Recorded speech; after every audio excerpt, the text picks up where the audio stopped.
Hey guys, Don't Be Sneaky here, back with another video. I know we've been for a bit of a content drought here on the channel, boys, but what can I say? We're back because today marks a momentous day for Tarkov. We have finally got patch 0.13, which brings us the addition of the new map, Streets of Tarkov. Praise to Nikita.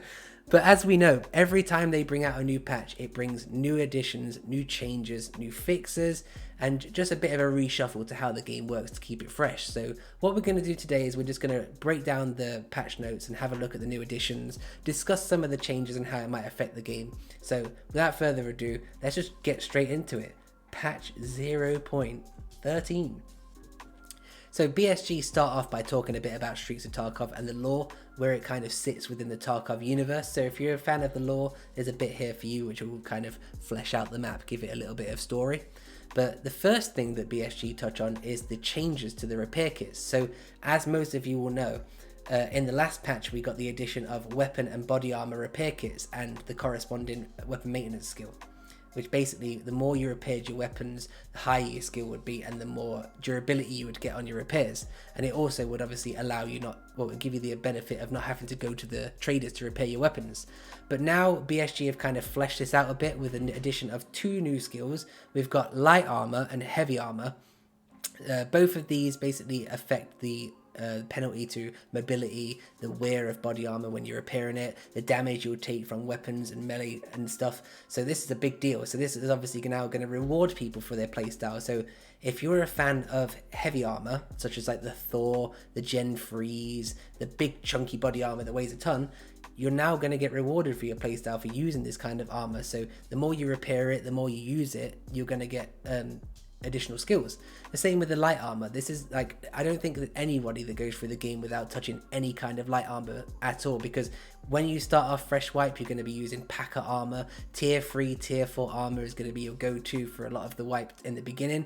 So this is also going to be rewarded through the ability to train this skill. You'll have reduced wear, you'll be able to take more damage. So this is great new addition, and this will also help with new players with the light armor skill. They might find that they're taking less damage, they're dying a bit less quickly, and they might end up sticking with the game a bit more. Further to this, they've also added the ability to enhance items and rare enhancements that will come with the elite level of the corresponding skill. Obviously not a lot has really been shared about this yet, so my best guess is with the item enhancements it might be that you get an improved durability. So say if you have armor A, which has 80 out of 80 durability, you go into a raid and then you come out with the peppered armor and you repair it. If you have the ability or you're within the range to use enhancements, you might be able to enhance your armor so it has 85 durability or 90 durability, so you're actually improving your armor. Further to that, you might also see enhancements such as improved mobility. So with the higher heavy armor skill, you might end up finding that Thor armor doesn't weigh as much, or you might get improved mobility stats with this armor. We yet to see. So the more that the wipe progresses, the more we'll find out about this. But there's definitely a huge change to how the weapon repair kits work, including enhancements. The intelligence skill now affects the amount of repair points that is spent on repairs. So the higher your intelligence, you're going to have a way better time when it comes to repairing stuff as well, which is also awesome to know, because now it seems like BSG is starting to kind of incorporate skills more often. So certain skills will interact with each other and you might have better outcomes. Further to this, we've also got a reworked charisma skill. Now this came as a welcome unexpected change, because for the longest time charisma skill has just really affected the prices of traders and stuff like that. So now we can see that the charisma skill also affects the price of insurance, paid extracts, the replacement of operational tasks, the price of the scav box, awesome, and the therapist healing services. So now the charisma skill is way more fleshed out. This is going to give you a plethora of different perks and benefits. So progressing your charisma skill just with the insurance alone. Some guns late game, when you're using like the RD, the G28, the RSAS fully meted out, it comes to about 70k plus. So with a high charisma skill, you might end up seeing like 50k, 40k, 30k, maybe even maxed all the way down to like less than 10. Who knows? But this is a great addition. This now has, the charisma skill has more use. Further to the skills, we've got new additions in the form of weapons and equipment. Now, if you guys are followers of BSG on Twitter, or you follow Nikita on Twitter, you may have seen a lot of the sneak previews that they've been giving out, and they've basically been hinting at grenade launchers, on underslung grenade launchers. So now we can see that we've got the addition of the GP25 cost your 40mm underslung grenade launcher for the AK family. Now, I'm not sure if this is for the entire AK family, but I'm pretty sure you're going to be able to put this on AK-74N and M, AKM, all the way up to like AKM, AK-105, stuff like that. But I'm not entirely sure if it'll work on stuff like the SAG AK or the RD, because I think that would be a bit too powerful, especially on the RD, considering how dominant that's been on the past wipe.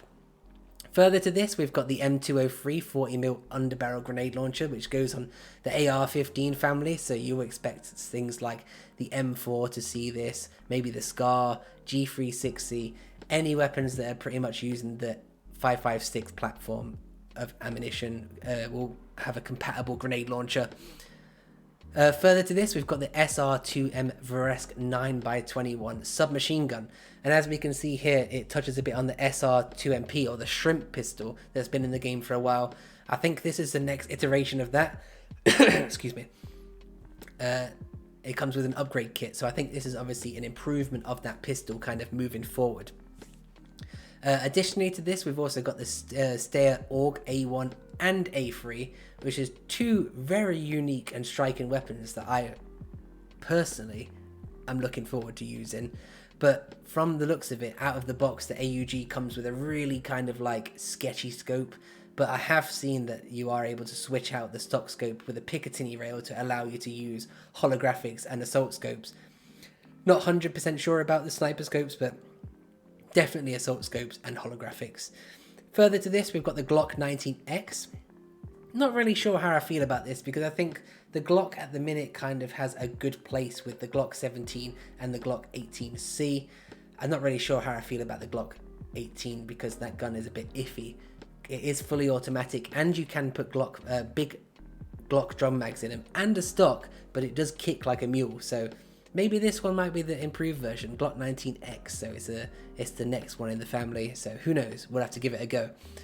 Also, we've got the RSH 12.7 by 55 assault revolver.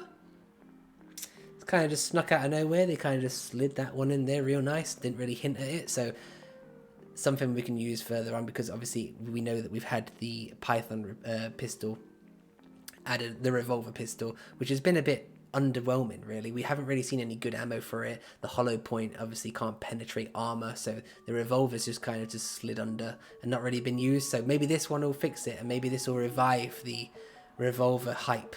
We've also got some new equipment that they've not really touched on, but this might also be new quest items and stuff like the assault machete, or the survival machete, sorry, should I say, or the Taiga, which might be unlocked through barter trades, which come as a result of quest rewards. Not too much has been shared on that yet. Further to this, we've got changes to the co-op PvE expansion. So for those that use offline raids, and those of you that have got EOD, you will know that you've now got offline co-op raids with your friends. So for those that use offline for different reasons, such as like if you want to show your friend around and Sherpa him around the map, you've now got a whole load of new settings and configurations you can do to make life easier. So as we can see, we've got the no energy and water drain. So this is great for like new players. So if you're taking in a new player to learn a map and learn item spawns or just how weapons work, it's going to be a great addition to turn off energy and water drain to make sure that they don't kind of just starve or die of thirst. So that's quite cool. We've also got bot configuration, so we can now turn down the difficulty of bots and the frequency of how much they spawn, how many spawn on the maps, so on and so forth. We've also got spawn point selection options, so we can now do all in one place, so everyone will spawn together. This is going to be awesome for spawning in with new players and you want to show them around the map. You kind of want to be with them from the get-go to make sure they don't get lost. You know, keep them on a lead, like, come back, don't go over there. But further to this, we've also got as online, so this is going to be all the players that go into the game together are going to spawn as it would in an online raid. So everyone will spawn in separate positions. Even if you go in as one, you're going to spawn in kind of together but a bit scattered. So this is cool for learning the spawns. This is also really good, really good for those that like to spawn into a map and know where the spawns are, so you can catch crossers. This is good on maps like customs, where you can catch people crossing over the big bridge or over the bottom bit. Also on interchange, one of my favorite bits is if you spawn on Ollie and you run towards the front, you can see people right down towards Emicon crossing over. So that's a perfect good line to like pick people off when they run in at the start of the map. We've also got 2 teams, which is kind of a little bit of a touch at the arena, kind of deathmatchy. So now if you go in as a 4 in offline co-op, you will basically be split into 2 teams. One team will spawn on the other and the other will spawn on the other side of the map, which is kind of more of an arcadey feel. I don't really see any kind of like benefit or utility from that for showing your friends around, but it might be a good use of, like, if you've got a new player and you say, what we'll do is we'll split up into 2s and we'll go at each other. You can learn how to use this gun, you can learn how to use that gun, etc., so on and so forth. Further to that, weather condition options have been added. This is awesome for content creators, because people like myself who like to go into offline raids and record content, you would go into an offline raid and you would kind of just roll the dice depending on what time of day it was. If it would be overcast, if it would be rainy, windy, lightning, who knows? So basically we can now go into an offline raid and just turn off the overcast, turn off the rain, turn off the wind, and just set it to clear skies, perfect sun, beautiful. We've also got time configuration, so the added ability to set the specific time for the day of the raid. This is quite cool because it means that now you can just do 9 AM raids, or for example, if you want to do offline raids and train against the cultists, you might set it to 1 AM, so like perfectly middle of when they would spawn. And this is good for those that want to like learn the map on day and night at specific points of the day and just see how it really reflects. We've also got changes and additions to the hideout. Now this came as a really unexpected and welcome change for me especially, because I really like the hideout. Those that maximize their hideout and definitely reap the rewards by the end of the game, and it will give you, it will help you with so many different things. So what they've done is they've basically upgraded the shooting range. Obviously, as many people know, the shooting range already was a great tool for those that want to try out their new weapon builds or weapons they're not so sure about. And basically we can now add the ability to have moving targets or use a training program to improve your shooting accuracy, as it says here. So not only will this help with improving your recoil control, but this is also going to help you with your ADSing, your target acquisition when you're flicking from, you might spray half a clip on that guy, aim out, move on to that guy. Same with like spray control on moving targets. That's going to be like something really good for me. My spray control is pretty good when I'm static, but when it comes to moving targets, it's just kind of like hold the trigger and hope for dear life I hit something. So this is going to be great for me especially, but I know it will also help a lot of people out there as well. We've also got 5 new stims. We've also got Abdolboss 2. We've got the SJ12. We've got Perfatoran, Blue Blood. We've got Trimadol and PNB, Product 16. So Abdolboss 2 is the next iteration from Abdolboss 1, as many know it as the cocktail stim, which would give you a variety of different effects such as buffed skills. It would also give you negative effects such as light bleeds, or I'm not too sure about heavy bleeds, but it would just give you a lot of different effects, whether it would go to the lean more to the negative or lean more to the positive. Kind of roll the dice. These were great in the event, by the way, because no negative effects, but they were awesome. The SJ12 is the next iteration from SJ9.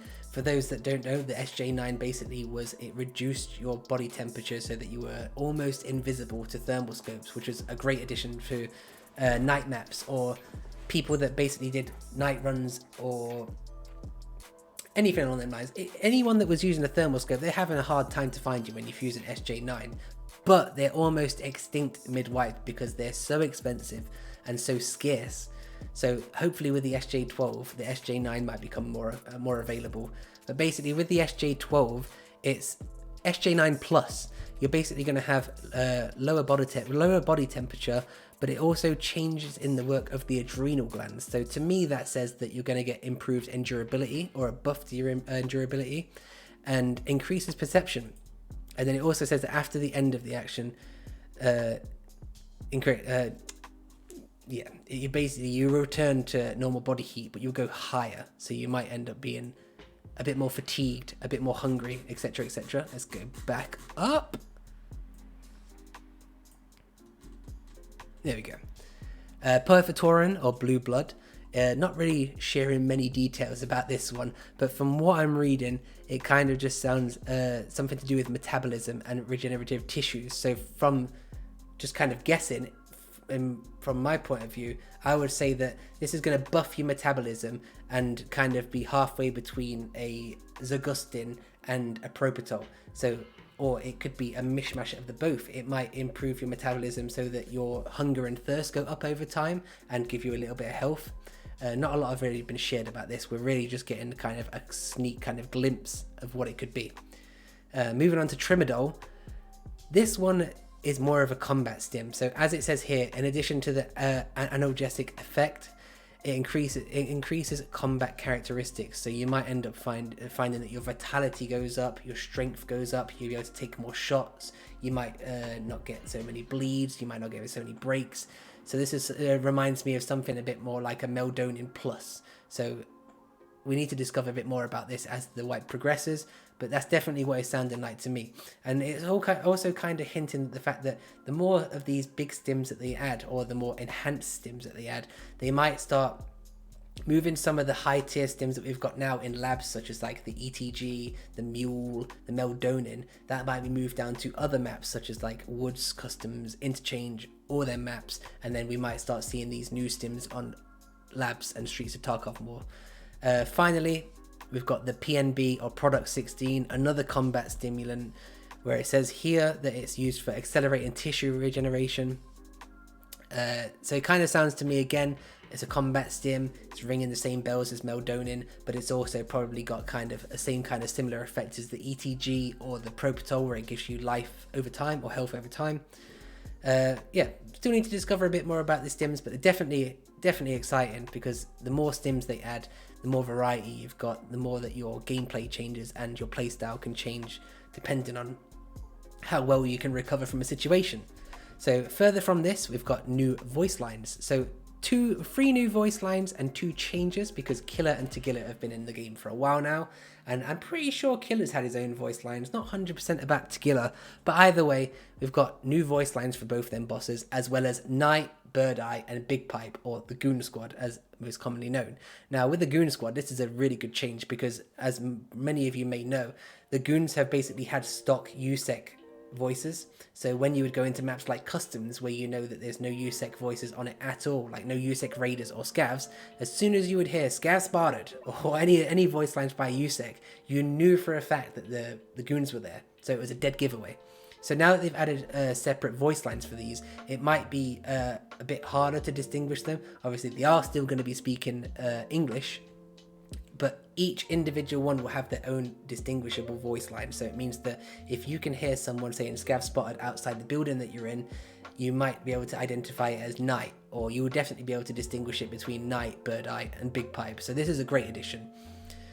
Further to voice lines, we've got a huge list of different changes for weapon mastering. So they've rebalanced the weapon mastering progression, which is a cool change, because in my opinion, the weapon mastering before obviously all the end game buffs, it does take quite a while to progress your weapons to level 3. And even when you do see some of your weapons progress to tier 3, some of the weapons such as like shotguns, especially the double barrel shotgun, which has literally barely any like benefits from mastering it at all, maybe they've added new additions so that you have improved control, recoil control. The durability might burn a lot less. We're not really sure. They're not really sharing too many details about it, but definitely it's a welcome change, because it's dated pretty much. Further to that, they've got rebalancing of the traders prices. So this happens every wipe and every patch. With new additions, obviously the older stuff has to come down, or they'll not them with buffed weapons. So for example, if they buff the M4, then other weapons, that obviously the price will go up, and say that the G360 and the AUG prices will be lowered to incentivize people to use that more. and kind of limit the amount of people that can use the buffed weapon. Same thing with nerfed weapons. So for example, the RD has kind of dominated this last patch in terms of the most meta weapon. In this patch they might nerf it a little bit and reduce the price and increase the price of other weapons such as like the AKM, which is pretty much the same platform with a few give or take situations in terms of mods. Further to this, they've tweaked some of the quest chains, various improvements to the hideout. So obviously I'm really hoping they've worked on the stability and the optimization of the hideout, because in the last 2 patches they've had some FPS issues with going into different stations within the hideout. They've also done different spawn, they've tweaked the spawn points of quest items. There's new recipes in the hideout. These things will always come and go with different patches, because as we know, the game's constantly evolving. Things are going to get changed. Things might be way too easy to get, and some things might be really hard to get. For example, like the different melee weapons that are blocked behind quests, or you don't get until late game, and they're really expensive barters. These get tweaked and rotated around, so some things might be cheaper than the last wipe, whereas some things in the last wipe that were super common, they might go up in price, or they might be harder to get. So we're yet to see, but we can always expect these kind of changes. Added weapon malfunction for bots, which is kind of cool, because it means that now you won't just get absolutely sprayed to death by someone just holding the trigger down, just some crazy scav. And improve the behavior of rogue bosses, which is also a welcome change, because the rogue bosses have been crazy cracked this past wipe. They're either really dumb and they get stuck and glitch out, or they're incredibly like laser accurate, where you just peek your head around the corner and that's it, tonk, your head's gone. So yet to see what this is, because obviously the servers have been completely nuked on wipe day, so no one's really been able to play. But I'm really hope they've made it a lot easier, because the rogue bosses have been pretty crazy. Further to this, they've added FSR 2.1, which is a picture scaling technology for people who have got AMD cards. So for those that have got AMD graphics cards or an AMD system, you're going to see optimized draw distances, rendering of decals, and rendering of trees at long range. So that's another good change. Optimization is always a great thing. Further to this, they've reworked the sound mechanics. Now this came as a surprise, because BSG has had the worst time when it's come to choosing what sound mechanics they're going to have on the game, and what sound like system basically. So as we can see here, the first thing they said is that the Steam audio has now been completely removed from the project and replaced with Oculus audio.